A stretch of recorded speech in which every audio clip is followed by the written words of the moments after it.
წლის 24 მაისი 4 წელი შეგვისურდა კრიპტობაზარს. დღეს აღვნიშნავთ ამ ასე ვთქვათ ჩვენს 4 წლის თავს და შემდგომ კიდე გავაგრძელებთ ყოველწლიურად ესეთ შეკრებებს და რაც ყველაზე მნიშვნელოვანია 4 წლის თავზე უკვე ვლანჩავთ პირველ ჩვენს პროდუქტს, ეს არის Pixel Academy და ასევე Pixel Academy-ის ტოკენიზაცია. საქართველოს იქნება რეგიონში პირველი კომპანია, რომელიც რეალურად მოახდენს რეალური ასეტის, ანუ აქტივის ტოკენიზაციას და ამით მოხდება ჩვენი IPO-ზე, ანუ ICO-ზე გასვლა. ამიტომ წარმატებები გვისურვებთ.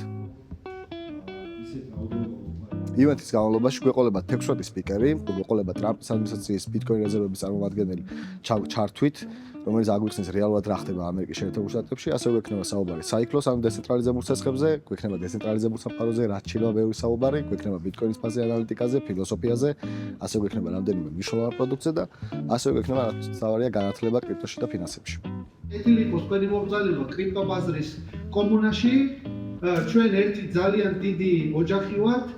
არის სივრცე, სადაც ცოდნა და გამოცდილება და გართობა ერთიანდება. ზოგჯერ ტირი ვარ კიდევაც, მაგრამ არაუშავს აგი როგორც ინტერს გუში როგორც დაემართა, ისე ჩვენც ზოგჯერ, როდესაც დაბლამიდის მარკეტი, განსაკუთრებით დათვების პერიოდში ჩვენც ტირი ვარ. მოკლედ, ჩვენ აქ ვართ ერთად, რომ ვისწავლოთ, რომ გავიზარდოთ, რომ მივიღოთ გადაწყვეტილებები, რომლებიც გრძელვადიანად დაგვიცავს და გაგვაძლიერებს. მომავალი ჩვენია და ჩვენს მომავალს ჩვენ ვიწყებთ დღეს.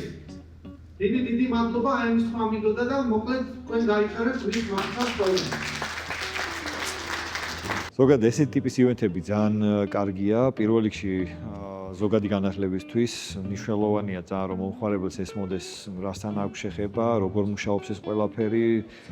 ასევე ძალიან მნიშვნელოვანია იმისთვის რომ რეგულატორებამდე მივაწვდინოთ ის მომხმარებლის გულის ტკივილი იქნება თუ ხმა თუ როგორც დავარქმევთ, რომ რეგულაციებმაც მოგვცეს შესაძლებლობა უფრო დახვეწილი და ესე ვთქვათ სრულყოფილი პროდუქტები რომ შევთავაზოთ მომხმარებელს. ვფიქრობ, რომ ზოგადი განათლებისთვის ამ ტიპის ღონისძიებები არის უმნიშვნელოვანესი ჩვენს ქვეყანაში.